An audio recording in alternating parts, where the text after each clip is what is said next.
Como demuestran estas imágenes recordatorias de la primera parte del capítulo que dedicamos al buitre leonado, estos fabulosos carroñeros alados están perfectamente organizados para descubrir en el campo las carroñas de las que se alimentan.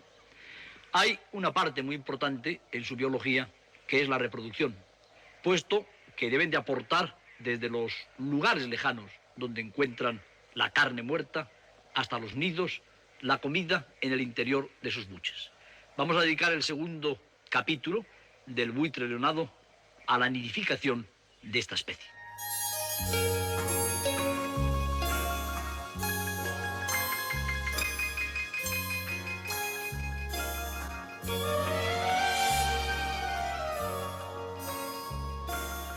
En el mes de enero ya se encuentran los buitres comunes o leonados en plena parada nupcial. Vuelan entonces el macho y la hembra con precisión milimétrica, uno encima del otro.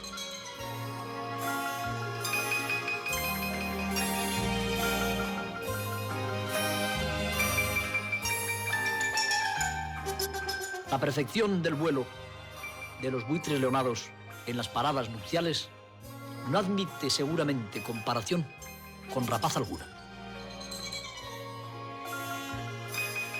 Estos portentosos veleros hacen gala de su dominio del espacio precisamente cuando el macho corteja a la hembra. Tras la exhibición de vuelo, la conducirá hacia una cornisa donde tiene lugar la cópula.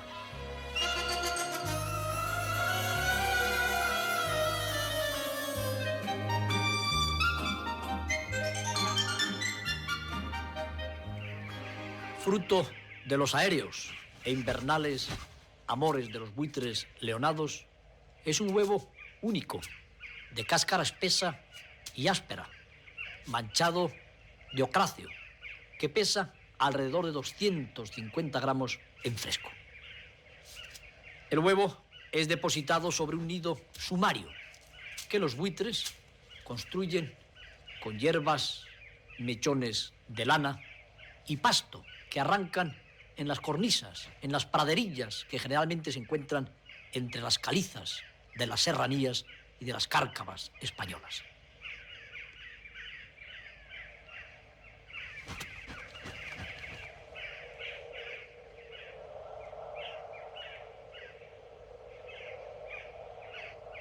De 48 a 54 días, según influencias ambientales, dura la incubación del huevo único de los buitres leonados. El macho y la hembra se turnan y se relevan en tan pesada tarea.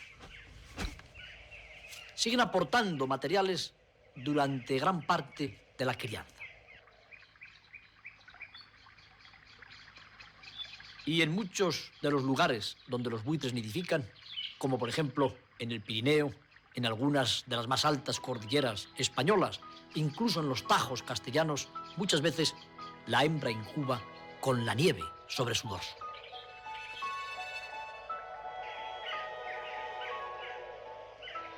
Los polluelos del buitre leonado nacen pequeños y desvalidos, cubiertos de blanco y apretado plumón, pero son alimentados muy profusamente durante los primeros días. A la semana de romper el cascarón ya doblan su peso. Prácticamente no abandonan la madre o el padre al polluelo del buitre. Cuando el relevo se sitúa en la cornisa próxima, la hembra, que estaba cubriendo al pequeño, abandonará el nido. Y su salida nos permite a nosotros contemplar el aspecto primitivo y realmente poco hermoso del pequeño buitre. Cuenta en este momento con 3 semanas de edad. Aún no han aparecido siquiera los cañones de las grandes plumas que cubrirán su cuerpo. Apenas capaz de moverse, el pequeño buitre está a expensas de los cuidados de sus progenitores. Hay nidos ubicados en grutas o en oquedades. En esto los pequeños están mucho más protegidos de la intemperie y quizá por esa razón los padres les acompañan menos. Hemos podido comprobar que las sustituciones sobre los huevos o en el cuidado de los pequeños tienen como misión fundamental en la pareja que se ausenta tomar el baño.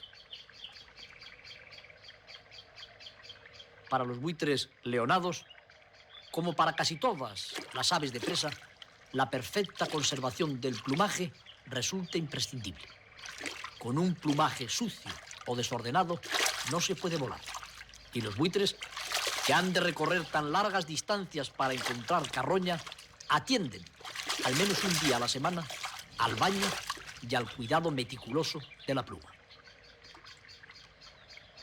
Quizá por esta razón, las colonias de los buitres casi siempre están situadas cerca de riachuelos o lagunillas en las montañas o en las llanuras.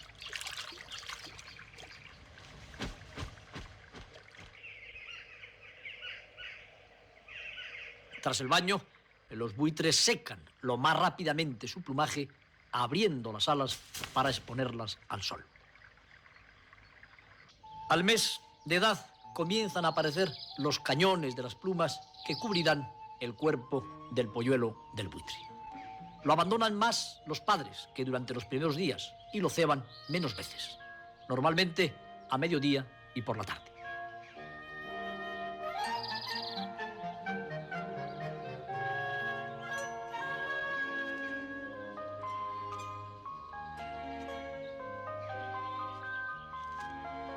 Parece que hay escasez de vivienda en muchas de las colonias de buitres que aún resultan numerosas. En ese caso, no siempre hay grutas y oquedades cómodas para alojar a la progenie. Los buitres adultos transportan la comida con la que ceban a los pequeños en el interior del tubo digestivo. Estimulados por el picoteo de estos, la regurgitan prácticamente en el pico de los pequeños. A medida que los polluelos crecen, las cebas son menos numerosas, pero más abundantes. A partir del mes y medio o los 2 meses de edad, los polluelos son cebados solo una vez al día y en ocasiones un día sí y uno no. En pollos medianos o grandes, cebas que superen los 300 gramos, el medio kilo e incluso los 750 gramos de carne resultan frecuentes.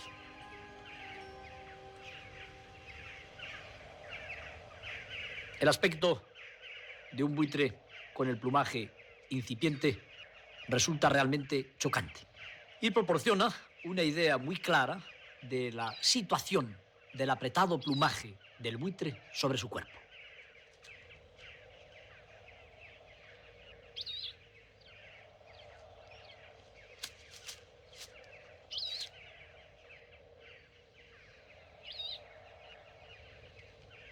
Más de 3 meses permanecen los polluelos del buitre común o leonado en el nido. Y durante este tiempo manifiestan un terror extraordinario al vacío. Porque la larga permanencia de los polluelos del buitre leonado en el nido, de 100 a 120 días, podría exponerles a la muerte por una caída, despeñándose como un mamífero cualquiera si no tuvieran tanto miedo al vacío. La larga permanencia del buitre leonado en el nido es aprovechada por alguno de sus vecinos, como el gorrión chillón. Cuando los buitres leonados van creciendo, el plumón que cubría su cuerpo cae. Y este plumón es el material más adecuado para la construcción del nido del pequeño gorrión chillón. De esta manera, en las rocas inaccesibles donde nidifican los buitres leonados, se reúnen también los gorriones porque no solo encuentran lugares inaccesibles, sino también el plumón blando y diatérmico con el que tapizan sus pequeños nidos.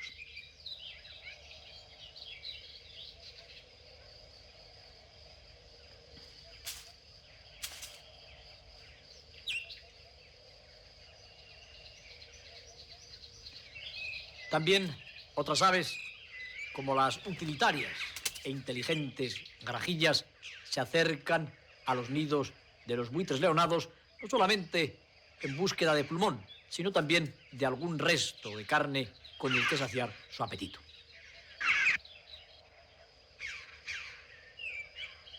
A partir de los 3 meses de edad, los buitres leonados están prácticamente emplumados. Permanecen, sin embargo, de 15 a 20 días más en el nido, cual si estuviera madurando su conducta, cual si se prepararan para emprender los vuelos que les van a permitir llegar a tan lejanos lugares. Resultan muy llamativos los entrenamientos de los pollos de los buitres leonados en los nidos. A finales de julio, en los primeros días de agosto, están ya ejercitando las grandes alas que les transformarán en los más poderosos de nuestros planeadores.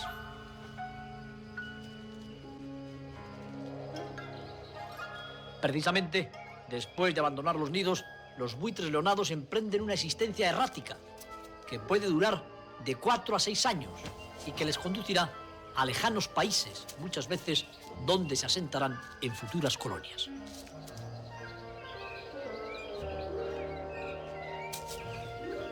Hay factores ambientales que determinan el hecho trascendental en la vida de un joven buitre de que abandone el nido antes o después. Estos factores están en función, como en casi todos los elementos voladores, de la meteorología.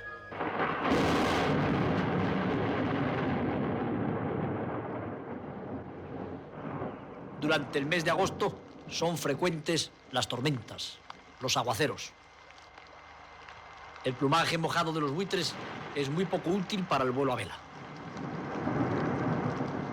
Cuando se desencadena una tormenta, los buitres adultos se refugian rápidamente en las cornisas, en las oquedades y en las grutas de la buitrera.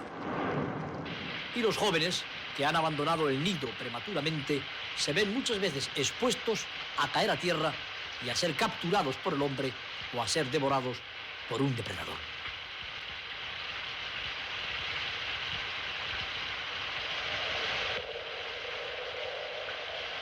Estos jóvenes buitres, mojados, calados hasta los huesos, incapaces de volar, muestran el aspecto más triste e indefenso. En ocasiones han sido capturados bastantes buitres después de las grandes tormentas. Evidentemente, debe de permitírseles que se sequen y debe de permitírseles que vuelvan al espacio, ya que son aves protegidas por la ley en todo nuestro territorio nacional y durante todas las épocas del año.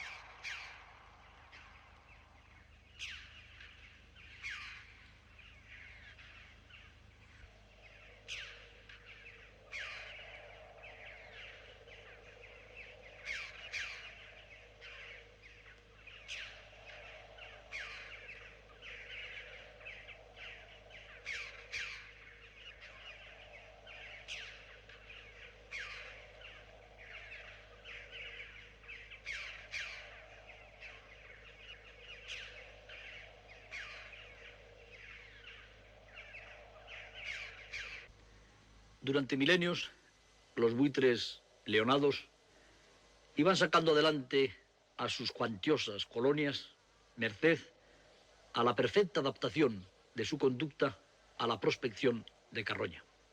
Hoy todo el mundo sabe que ha habido que construir comederos para los buitres, que los buitres están dejando de adornar con sus siluetas míticas los cielos españoles. Vamos a hacer una pequeña historia que es ni más ni menos que la historia de la vida del buitre leonado en su dependencia, primero del lobo, después del hombre neolítico y hoy del hombre tecnólogo. Tendríamos que retroceder 10.000 o 30.000 años para encontrar a los buitres viviendo en estrecha dependencia de los lobos, como hoy viven los buitres africanos en estrecha dependencia de los leones. Por aquellas épocas, la península ibérica y gran parte de las áreas mediterráneas donde el buitre nidifica debían estar cubiertas de bosques, encontrándose restringidas las poblaciones de los buitres comunes o leonados a las montañas más o menos peladas. Los ungulados más frecuentes en ellas, las cabras y los muflones. El depredador más activo, el lobo.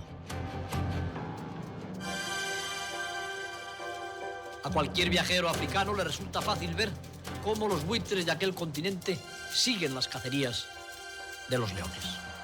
Nuestros buitres leonados debieron espiar de la misma manera la gran cacería de la manada de lobos al muflón.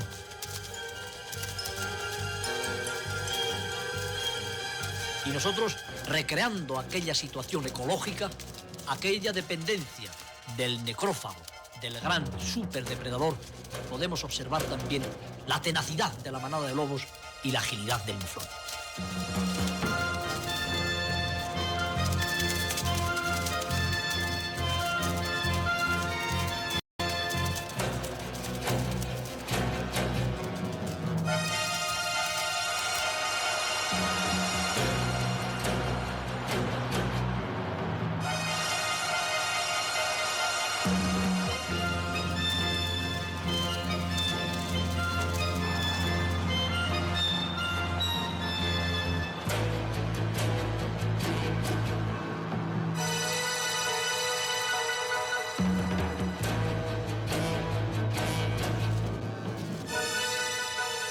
En la Europa prehistórica, sobre todo en la Europa mediterránea, aunque los lobos debieron ser muy abundantes, aunque los fitófagos rupestres también debieron constituir ricas comunidades, es muy posible que las colonias de buitres leonados fueran mucho más pequeñas que las que posteriormente se instauraron en las tierras mediterráneas.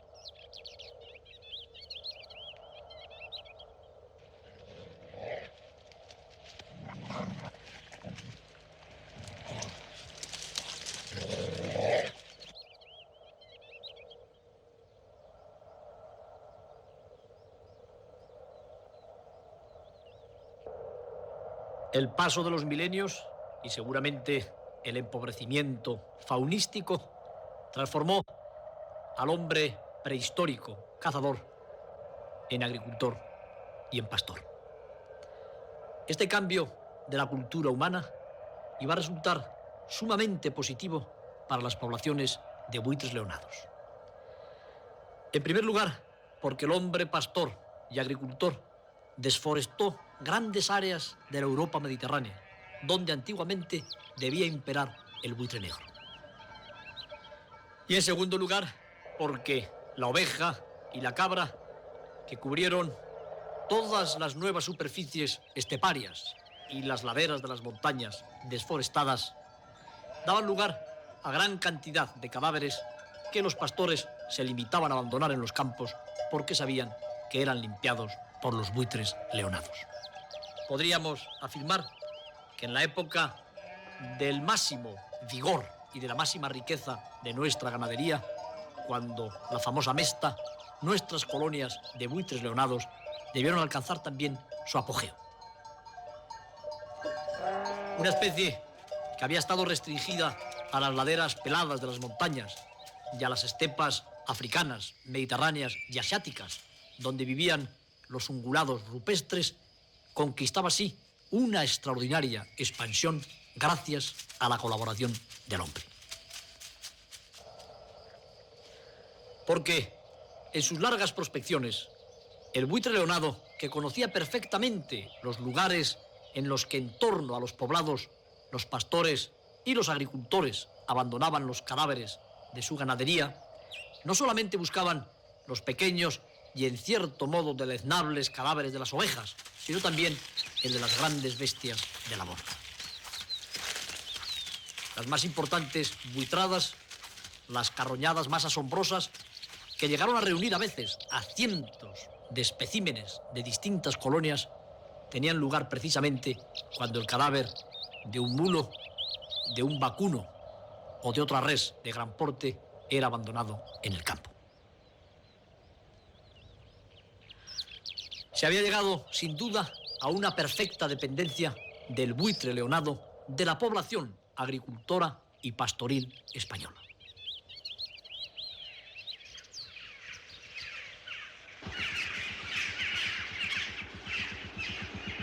Pero esta asociación, que resultaba útil para ambos, se rompió el día en que la máquina comenzó a sustituir al animal de labor.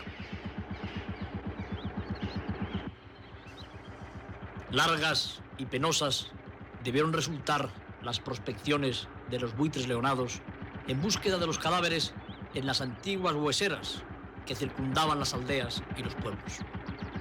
Ya no podían encontrar el cuerpo abandonado del borriquillo, del mulo, del caballejo, de la bestia con la que se habían nutrido sus antepasados.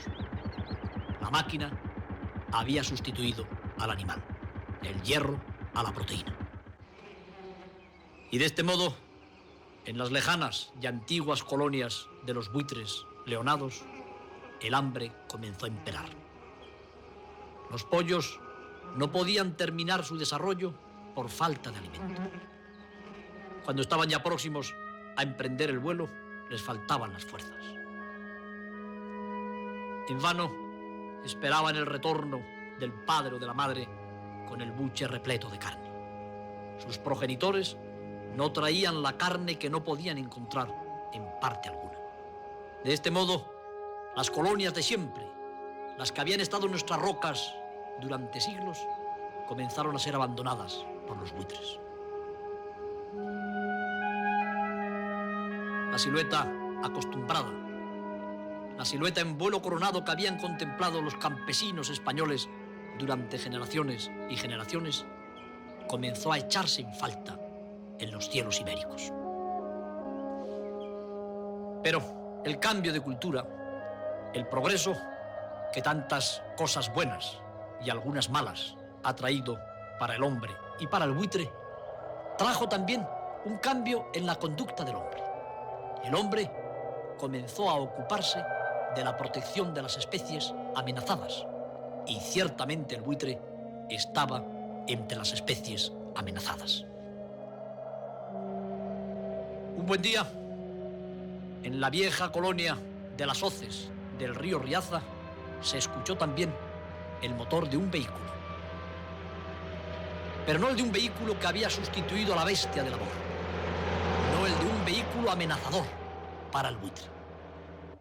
Era el motor de un vehículo que traía comida al refugio de rapaces creado por Adena. Un grupo de entidades privadas, un grupo de benefactores de la naturaleza, siguiendo la idea y el proyecto de Adena, habían constituido en las hoces del río Riaza el gran refugio de rapaces de Montejo de la Vega. En este refugio, que vigila, que estudia y que controla la colonia de buitres, existe un comedero perfectamente cercado en el cual se depositan los cadáveres de los animales que antes encontraban los buitres en los campos de amplios páramos de la provincia de Burgos y de Segovia. De este modo, los vuelos de prospección del buitre leonado ya no resultan infructuosos. De este modo, los guardas del refugio de rapaces de Montejo de la Vega, los estudiantes y los científicos que se ocupan del control de la población, no solo alimentan a los buitres como antaño lo hacían los pastores y los agricultores, sino que estudian también su área de distribución, el estatus de su población, sus necesidades alimentarias, la extensión de sus prospecciones, todo cuanto algún día pueda resultar útil para que en los campos de España los buitres estén donde estuvieron.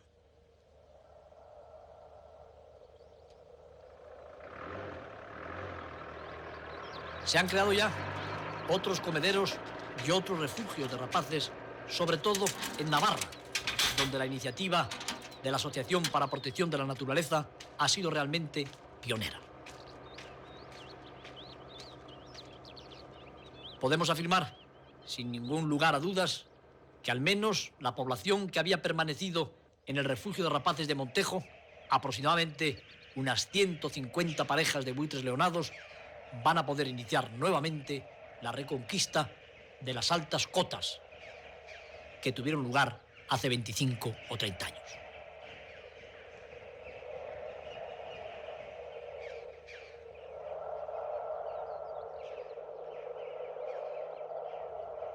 Siguen los buitres, evidentemente, prospectando las inmensas áreas en las que antiguamente se alimentaba la colonia. Pero en los días malos, cuando no encuentran cadáveres en los campos, están seguros de que en el comedero de Montejo encontrarán el cadáver del animal que necesitan para el mantenimiento de la población.